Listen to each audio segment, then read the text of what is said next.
Hello friends, स्वागत है आपका आज की इंटरेस्टिंग रिएक्शन वीडियो में। जब भी बुलेट ट्रेन की बात होती है तब हमारे दिमाग में सबसे पहले जापानीज बुलेट ट्रेन की इमेज सामने आती है। ऐसा इसलिए क्योंकि जापान ही वो देश है जिन्होंने बुलेट ट्रेन को इतना पॉपुलर बनाया है। यहाँ तक कि बुलेट ट्रेन का आविष्कार जापानीज इंजीनियर हिडेयो शिमा ने किया था। जापान में पहली बार बुलेट ट्रेन 1964 में चली थी और इस ट्रेन की स्पीड 200 किलोमीटर पर आवर की थी। बुलेट ट्रेन को जापान में शिनकानसेन कहा जाता है, जो जापान की सबसे बड़ी सिटीज को आपस में कनेक्ट करती है। जैसे ही बुलेट ट्रेन जापान में हिट हुई, बहुत से देश बुलेट ट्रेन की टेक्नोलॉजी को अपने देश में अपनाने लगे। अब तक दुनिया के 20 देशों में बुलेट ट्रेन चलती है, पर कुछ सालों में आपको भारत में भी बुलेट ट्रेन चलती हुई देखने को मिलेगी। भारत में बुलेट ट्रेन प्रोजेक्ट की डेवलपमेंट शुरू हो चुकी है और इस काम में जापान भारत की पूरी मदद कर रहा है। भारत ने बुलेट ट्रेन प्रोजेक्ट के लिए जापान को इसलिए चुना है क्योंकि जापान अपने एफिशिएंट पब्लिक ट्रांसपोर्टेशन के लिए दुनिया भर में मशहूर है और बुलेट ट्रेन की क्वालिटी और सर्विस में जापान नंबर 1 देश है। तो नमस्कार दोस्तों, स्वागत करते हैं आपका चार्जिंग पॉइंट हिंदी में। दोस्तों, आज के इस वीडियो में हम बात करेंगे भारत में बन रही बुलेट ट्रेन के बारे में सब कुछ, जैसे कि कब ये प्रोजेक्ट कंप्लीट होगा, अभी तक कितना प्रोजेक्ट कंप्लीट हुआ है और क्या भारत सरकार बुलेट ट्रेन पे टैक्स पेयर का पैसा वेस्ट कर रही है। तो जानने के लिए जुड़े रहिए आप इस वीडियो के साथ। आइए सबसे पहले जानते हैं कि बुलेट ट्रेन होती क्या है। देखो, पैसेंजर ट्रेन 3 तरीके की होती है। पहली होती है कन्वेंशनल रेल, जिनकी स्पीड 160 किलोमीटर पर आवर से कम होती है। दूसरी होती है सेमी हाई स्पीड रेल, जिसकी स्पीड 160 से 200 किलोमीटर पर आवर के बीच होती है। और तीसरी होती है हाई स्पीड रेल, जिसकी स्पीड 200 किलोमीटर पर आवर से ज्यादा होती है। बुलेट ट्रेन एक तरीके की हाई स्पीड रेल होती है जो नॉर्मल ट्रैफिक ट्रेन और ट्रेडिशनल ट्रेन की तुलना में बहुत ज्यादा फास्ट और कंफर्टेबल होती है। इन हाई स्पीड रेल को बुलेट ट्रेन इसलिए कहा जाता है क्योंकि ये बुलेट गोली की रफ्तार से चलती है। बुलेट ट्रेन की मिनिमम स्पीड इस समय 250 किलोमीटर पर आवर की होती है। ये ट्रेन नॉर्मल रेलवे ट्रैक में नहीं चलती है। इनके लिए नए और स्पेशल ट्रैक्स चाहिए होते हैं जो इनकी स्पीड को बढ़ाने में बहुत मदद करते हैं। आइए अब भारत के बुलेट ट्रेन प्रोजेक्ट के बारे में जानते हैं। भारत के बुलेट ट्रेन प्रोजेक्ट को Mumbai Ahmedabad high speed rail corridor के नाम से भी जाना जाता है। 14 सितंबर 2017 को जापान के prime minister Shinzo Abe Bharat आते हैं और भारत के प्रधानमंत्री नरेंद्र मोदी जी से मिलते हैं। फिर दोनों देशों के बीच इकोनॉमिक कॉर्पोरेशन को बढ़ाने के लिए बहुत से प्रोजेक्ट साइन होते हैं। उनमें से एक प्रोजेक्ट बुलेट ट्रेन का भी होता है। भारत के प्रधानमंत्री नरेंद्र मोदी जी और जापान के पूर्व प्रधानमंत्री शिंजो आबे मिलकर भारत में Mumbai Ahmedabad high speed rail corridor का उद्घाटन करते हैं। इस प्रोजेक्ट के तहत भारत को अपनी पहली बुलेट ट्रेन जापान से मिलने वाली है, जो अहमदाबाद से मुंबई के बीच चलेगी। इस प्रोजेक्ट में 12 रेलवे स्टेशन को बनाया जाएगा, जो मुंबई से शुरू होगा और अहमदाबाद होते हुए साबरमती तक जाएगा। इस प्रोजेक्ट की लेंथ 508 किलोमीटर है। भारत की पहली बुलेट ट्रेन में 10 कोचेज होंगे, जिनमें 750 लोग एक साथ ट्रैवल कर सकेंगे और फ्यूचर में कोचेज को बढ़ाया जाएगा। फिर बुलेट ट्रेन में आराम से 1200 लोग ट्रैवल कर सकेंगे। बुलेट ट्रेन में 55 सीटें बिजनेस क्लास की होंगी और 695 सीटें स्टैंडर्ड क्लास की होंगी। बुलेट ट्रेन की स्पीड 350 किलोमीटर पर आवर की होगी। मुंबई से अहमदाबाद रूट में आपको 2 टाइप्स की बुलेट ट्रेन की सर्विस मिलेगी। पहली सर्विस में बुलेट ट्रेन सिर्फ 4 स्टेशन अहमदाबाद, वडोदरा, सूरत और मुंबई में रुकेगी और ट्रैवल टाइम 2 घंटे 7 मिनट का होगा। दूसरी सर्विस में बुलेट ट्रेन सभी 12 स्टेशन पे रुकेगी और ट्रैवल टाइम 2 घंटे 58 मिनट का होगा। आइए अब जानते हैं कि भारत में बुलेट ट्रेन का प्रोजेक्ट कब कंप्लीट होगा। देखो, जब ये प्रोजेक्ट अनाउंस हुआ था तब इस प्रोजेक्ट को 15 अगस्त 2022 से पहले कंप्लीट करने का टारगेट सेट किया गया था। भारत सरकार चाहती थी कि भारत के 75th इंडिपेंडेंस डे के दिन भारत में बुलेट ट्रेन चले, पर ऐसा नहीं हो पाया क्योंकि हमेशा की तरह इस प्रोजेक्ट में भी पॉलिटिक्स घुस गई। जब बुलेट ट्रेन का प्रोजेक्ट फाइनलाइज हुआ था तब उस समय महाराष्ट्र में बीजेपी की सरकार थी और तब तक महाराष्ट्र में लैंड एक्विजिशन का काम 22% पूरा हो गया था। पर 2019 में महाराष्ट्र में सरकार चेंज हो गई। शिवसेना ने बीजेपी को धोखा देके कांग्रेस के साथ हाथ मिला लिया और फिर महाराष्ट्र में बीजेपी की जगह शिवसेना पावर में आ गई और फिर उसने ये प्रोजेक्ट महाराष्ट्र में रोक दिया। 2019 से लेकर 2022 4 साल तक बुलेट ट्रेन का प्रोजेक्ट होल्ड में चला गया था। पर वहीं दूसरी तरफ गुजरात में लैंड एक्विजिशन का काम पूरा हो गया था और साथ में कंस्ट्रक्शन भी शुरू हो गई थी, पर महाराष्ट्र में लैंड एक्विजिशन का काम ही रोक दिया गया था। इसके अलावा महाराष्ट्र को जो बुलेट ट्रेन प्रोजेक्ट के तहत 5,000 करोड़ रुपए देने थे, उसे भी उद्धव ठाकरे की सरकार ने रोक दिया था। एक चीज मैं क्लियर कर दूं कि ये प्रोजेक्ट महाराष्ट्र गवर्नमेंट ने कोविड पैंडेमिक के चलते नहीं रोका था। उद्धव ठाकरे ने 2019 में ही बुलेट ट्रेन के प्रोजेक्ट को रोक दिया था। पर जब से महाराष्ट्र में सरकार बदली है और एकनाथ शिंदे महाराष्ट्र के चीफ मिनिस्टर बने हैं, उन्होंने सिर्फ 1 महीने में महाराष्ट्र में बुलेट ट्रेन के लिए लैंड एक्विजिशन का 98% काम कंप्लीट कर दिया। जो काम करने में उद्धव ठाकरे को 4 साल लगे, वो काम एकनाथ शिंदे जी ने 1 महीने में पूरा कर दिया है। तो 4 साल डिले के चलते जो प्रोजेक्ट अगस्त 2022 में पूरा होना था, अब वो प्रोजेक्ट अगस्त 2026 में कंप्लीट होगा। मिनिस्ट्री ऑफ रेलवेज के अनुसार अब तक बुलेट ट्रेन का 26.3% वर्क कंप्लीट हो चुका है।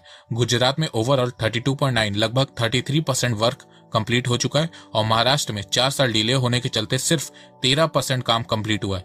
आइए अब जानते हैं कि कुछ लोग बुलेट ट्रेन को क्रिटिसाइज क्यों करते हैं। तो देखो, जो लोग बुलेट ट्रेन को क्रिटिसाइज करते हैं कि बुलेट ट्रेन देश के लिए सही नहीं है, टैक्स पेयर के पैसों की बर्बादी हो रही है, वो सिर्फ एक पॉइंट को लेकर क्रिटिसाइज करते हैं कि बुलेट ट्रेन कॉस्टली है और कॉमन मैन इसे अफोर्ड नहीं कर पाएंगे। तो आइए सबसे पहले जानते हैं कि बुलेट ट्रेन प्रोजेक्ट पे कितना पैसा खर्च हो रहा है। तो भारत में बुलेट ट्रेन प्रोजेक्ट की कॉस्ट 1.1 लाख करोड़ रुपीस है। अब आप लोग सोच रहे होंगे कि भारत सरकार इतना सारा पैसा कहां से लाएगी। तो देखो, इस प्रोजेक्ट का 81% कॉस्ट यानी कि 88,000 करोड़ रुपीस जापान भारत को लोन के तौर पे दे रहा है। जापान भारत को ये लोन सिर्फ 0.1% इंटरेस्ट रेट पे दे रहा है। इस लोन को भारत को आने वाले 50 सालों में चुकाना होगा। जापान ने भारत को लोन इतने कम इंटरेस्ट रेट पे दिया है और साथ में लोन रिपेमेंट का टाइम 50 साल रखा है और इसके अलावा 15 साल का ग्रेस पीरियड भी ऐड किया है। तो इसके चलते आने वाले समय में इंडियन इकोनॉमी पे इसका कोई भी नेगेटिव इंपैक्ट नहीं पड़ने वाला है। इस प्रोजेक्ट का बाकी का 19% कॉस्ट भारत की सेंट्रल गवर्नमेंट, गुजरात और महाराष्ट्र की स्टेट गवर्नमेंट उठाएगी। इस प्रोजेक्ट में जापान 88,000 करोड़ रुपीस इन्वेस्ट करेगा, भारत की सेंट्रल गवर्नमेंट 17,000 करोड़ रुपए इन्वेस्ट करेगी और गुजरात और महाराष्ट्र की सरकार 5-5 हजार करोड़ रुपए इन्वेस्ट करेगी। इस कॉरिडोर को बनाने में जो कंपोनेंट यूज होंगे उनमें से 20% कंपोनेंट जापान से आएंगे और बाकी के 80% कंपोनेंट भारत में ही बनेंगे। अब बात करते हैं कि क्या लोग इसे अफोर्ड कर पाएंगे। तो देखो, बुलेट ट्रेन की जो टिकट प्राइस होगी वो 3,000 से 4,000 रुपए के बीच होगी, पर अगर आपका डेस्टिनेशन रूट कम होगा तो आपकी टिकट की कॉस्ट भी कम हो जाएगी। अब कुछ लोग बोलेंगे कि 3 से 4,000 रुपए में अगर लोगों को मुंबई से अहमदाबाद या अहमदाबाद से मुंबई जाना होगा तो वो फ्लाइट से चले जाएंगे, वो बुलेट ट्रेन का सफर क्यों करेंगे। तो देखो, लोग बिल्कुल फ्लाइट से जाएंगे, पर फ्लाइट में सिर्फ 180 से 200 पैसेंजर जा सकेंगे। वही बुलेट ट्रेन में 750 लोग ट्रेवल कर सकेंगे और ट्रेवल टाइम दोनों का लगभग एक बराबर ही होगा। तो फ्यूचर में जिनको फ्लाइट से ट्रेवल करना होगा वो फ्लाइट से ट्रेवल कर लेंगे और जिनको बुलेट ट्रेन से ट्रेवल करना होगा वो बुलेट ट्रेन से ट्रेवल कर लेंगे। इसके अलावा कुछ लोग बोलते हैं कि बुलेट ट्रेन के लिए पेड़ों को काटा जा रहा है जिससे एनवायरमेंट खराब होगा। तो मैं आपको बता दूं कि ये बिल्कुल ही बेबुनियाद बात है। अभी तक बुलेट ट्रेन प्रोजेक्ट के तहत 8,000 पेड़ों और 83,600 सैपलिंग लगाए गए हैं। इसके अलावा आज के समय में दुनिया भर के देश CO2 इमिशन को कम करने की कोशिश कर रहे हैं और उसके लिए वो अपने देश के ट्रांसपोर्टेशन सिस्टम को अपग्रेड कर रहे हैं, रिन्यूएबल एनर्जी पे फोकस कर रहे हैं। वहीं भारत में पता नहीं कुछ लोग किस जमाने में जी रहे हैं, वो बुलेट ट्रेन को क्रिटिसाइज कर रहे हैं। शायद आपको पता नहीं होगा कि पब्लिक ट्रांसपोर्टेशन में सबसे कम CO2 इमिशन फैलाने वाला ट्रांसपोर्ट मोड बुलेट ट्रेन है। बुलेट ट्रेन से पर किलोमीटर सिर्फ 14 ग्राम CO2 इमिशन इमिट होता है। वहीं स्मॉल कार से 42, बिग कार से 55, बस से 68, बाइक से 72, शिप से 245 और प्लेन से 285 CO2 इमिट होता है। इसके अलावा कुछ लोग कहते हैं कि बुलेट ट्रेन शुरुआत में प्रॉफिटेबल नहीं होगी।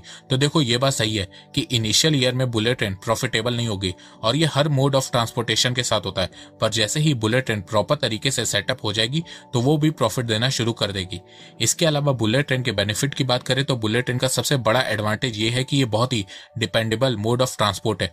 बुलेट ट्रेन से ट्रेवल टाइम बहुत कम हो जाता है, 8 घंटे का सफर 2 घंटे में पूरा हो जाता है। बुलेट ट्रेन में आप बहुत ही आराम से न्यू कोचेस को ऐड कर सकते हैं। बुलेट ट्रेन का एनर्जी कंजप्शन एरोप्लेन के मुकाबले 1/3 और कार के मुकाबले 1/5 होता है। बुलेट ट्रेन बहुत एनर्जी सेव करती है। इसके अलावा बुलेट ट्रेन पब्लिक ट्रांसपोर्टेशन के मामले में बहुत ही कम CO2 इमिशन इमिट करती है। तो एनवायरमेंट के लिए भी बुलेट ट्रेन बहुत सही है। बुलेट ट्रेन बहुत सेफ है, इसमें डिजास्टर प्रिवेंशन सिस्टम भी लगाया गया है। इसके अलावा इकोनॉमी की बात करें तो बुलेट ट्रेन प्रोजेक्ट के तहत 20,000 नौकरियां जनरेट हुई हैं। बुलेट ट्रेन की ऑपरेशंस के लिए 4,000 नौकरियां और जनरेट होंगी। इसके अलावा देश की कनेक्टिविटी स्ट्रांग होगी, इकोनॉमिक एक्टिविटी बढ़ेगी, क्रूड ऑयल पे डिपेंडेंसी कम होगी। देखो, आने वाले 5 सालों में भारत दुनिया की तीसरी सबसे बड़ी अर्थव्यवस्था बनने वाला है और आने वाले 8 सालों में $10 ट्रिलियन की इकोनॉमी बनने वाला है। भारत मार्स तक पहुंच चुका है, डिजिटल पेमेंट में नंबर 1 है। इसके अलावा भारत में इंफ्रास्ट्रक्चर बहुत तेजी से डेवलप हो रहा है, हाईवे, एक्सप्रेसवे बन रहे हैं। तो अगर भारत में बुलेट ट्रेन शुरू होती है तो इससे भारत की इमेज ग्लोबल लेवल पे और बढ़ेगी। फॉरेन इन्वेस्टर्स को लगेगा कि भारत कंटिन्यूअसली अपने देश में ट्रांसपोर्ट कनेक्टिविटी को स्ट्रांग बनाने में इन्वेस्ट कर रहा है।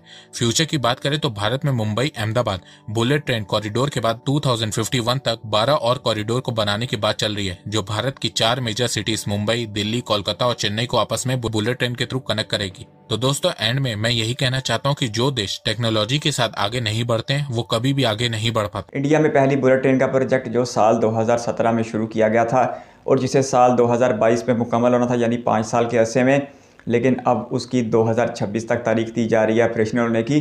अगर 2026 तक भी ये प्रोजेक्ट चल पड़ता है तो भी इसके बनने में 9 साल का वक्त लग जाएगा। इसकी वजह से इसकी कॉस्ट में भी अच्छा खासा इजाफा होगा। इससे पहले भी ये 1.1 लाख करोड़ के साथ भारत के सबसे बड़े ट्रांसपोर्टेशन प्रोजेक्ट में शामिल किया जाता है। और इसमें वैसे तो गवर्नमेंट ऑफ जापान की तरफ से 88,000 करोड़ की रकम कर्ज पर दी जाएगी, वो भी 50 साल की लंबी मुद्दत के लिए, सिर्फ 0.1% के इंटरेस्ट रेट पर। और ये भारत सरकार के लिए जापान की तरफ से एक बहुत बड़ा तोहफा भी है। 17,000 करोड़ रुपए की बड़ी रकम भारत की केंद्र सरकार देगी, जबकि 5-5 हज़ार करोड़ रुपए की बड़ी रकमें महाराष्ट्र और गुजरात की स्टेट गवर्नमेंट देंगी। गुजरात ने अपने हिस्से का काम बहुत ज़्यादा कर लिया है, लेकिन महाराष्ट्र में उद्धव ठाकरे की गवर्नमेंट ने 4 साल तक इस प्रोजेक्ट को ब्रेक लगाई रखी। यही वजह है कि बीजेपी ने महाराष्ट्र में इक़्तिदार की तब्दीली संभालने के बाद ही एकनाथ शिंदे की मदद से सिर्फ 1 माह में वो काम कर लिया जो 4 साल से उद्धव ठाकरे की गवर्नमेंट नहीं कर पा रही थी। पॉलिटिक्स ने पहले भी इस प्रोजेक्ट को बहुत ज़्यादा नुकसान पहुंचाया है। अब अगर साल 2024 के जनरल इलेक्शन में, यानी महाराष्ट्र के इलेक्शन में फिर से शिवसेना जीत गई तो फिर से इस प्रोजेक्ट में इल्तवा आ जाएगा, जो कि नाकाबिले बर्दाश्त तक इस प्रोजेक्ट की कास्ट में इजाफा कर देगा। अब अगर इमेजिन करते हैं कि 2026 तक ये बुलेट ट्रेन चल भी जाती है तो इसका कितना ज़्यादा फ़ायदा होगा। टिकट बहुत ज़्यादा रखी जा रही है, 3 से 4 हज़ार रुपये पर रखी जा रही है टिकट पर सीट की। इससे पहले 5,000 रुपये भी सुनाई दे रही थी। खैर, अगर 4,000 रुपये भी इसकी टिकट हो तो ये बहुत ज़्यादा है। मुंबई से अहमदाबाद वनडे भारत की सूरत में भी कुछ ऑप्शन देखने को मिलते हैं, जो वक्त का तो थोड़ा सा फ़र्क पड़ेगा, लेकिन फिर भी टिकट का फ़र्क अच्छा खासा कम हो जाएगा। 2 मुख्तलिफ नौइयत की बुलेट ट्रेन चलाई जाएंगी। एक मुंबई से अहमदाबाद का फासला सिर्फ 2 घंटे में तय कर लेगी, जो बीच में 1 या 2 स्टॉप लेगी, जबकि दूसरी जो सारे स्टॉप्स के ऊपर रुकेगी वो भी 2.5 घंटे यानी तकरीबन 2.5 घंटे में अपना सफ़र मुकम्मल कर लेगी, 508 किलोमीटर का। तो ये कहने का तो एक बड़ा ज़बरदस्त एहसास होगा और लोग चाह में इसमें सफ़र भी करेंगे, लेकिन ये एक बिज़नेस कम्युनिटी के लिए ये अफोर्डेबल होगा। मिडिल क्लास के लिए इस पर सफ़र कर पाना मुमकिन नहीं हो पाएगा, क्योंकि ये टिकट बहुत ज़्यादा कॉस्टली है। अब दूसरी तरफ अगर बुलेट ट्रेन के फ्रेंडली एनवायरनमेंट की बात की जाए तो ये कार्बन डाइऑक्साइड के बहुत ही कम अखराज का बाइस बनेगा, जो कि बहुत ही ज़बरदस्त बात है। और इससे भारत में जो क्रूड ऑयल की इंपोर्ट है उस पर भी फ़र्क पड़ेगा। लेकिन इंडिया में अगर बुलेट ट्रेन का प्रोजेक्ट लंबे अरसे के लिए चलाने हैं और मुख्तलिफ शहरों के दौरान बुलेट ट्रेन दौड़ानी है तो फिर इसमें बहुत ज़्यादा काम करने की ज़रूरत है, जिसमें सबसे बड़ी बात यह है कि कोई भी इतना ज़्यादा कॉस्टली प्रोजेक्ट आम कबूल नहीं करेंगे, क्योंकि ये टैक्स पेयर का पैसा है। सिर्फ 100 करोड़ रुपए में किसी भी रूट के ऊपर वनडे भारत चला दी जाती है, जबकि दूसरी तरफ बुलेट ट्रेन चलाने के लिए 1,10,000 करोड़ रुपए की बड़ी रकम आती है, क्योंकि बुलेट ट्रेन में सारा काम जीरो से स्टार्ट करना पड़ता है, सारे ट्रैक बिछाने पड़ते हैं। जबकि वनडे भारत एक्सप्रेस जो सेमी हाई स्पीड ट्रेन है वो पुराने ट्रैकों पर दौड़ा दी जाती है। तो ये आने वाला वक्त बताएगा कि भारत में किस तरह बुलेट ट्रेन कामयाब होती है। लेकिन ये भारतीय रेल लवर्स के लिए एक ड्रीम प्रोजेक्ट है, जिसे कम से कम एक बार तो ज़रूर मुकम्मल होना चाहिए। और गुजरते वक्त के साथ साथ अगर इस पर आवाम का एतमाद बना रहा और इस लोग इसे अफोर्ड करते रहे तो फिर तो ये प्रॉफिट में चली जाएगी। बसूरत दीगर 4-5 हज़ार रुपये का टिकट अफोर्ड कर पाना इंडियंस की मेजोरिटी के लिए कोई आसान काम नहीं होगा। आपके कीमती वक्त का शुक्रिया। अगर आप किसी वीडियो पर रखना चाहते हैं तो कमेंट बॉक्स में ज़रूर दीजिएगा। इस वीडियो कीमती समय देने के लिए बहुत सारा धन्यवाद।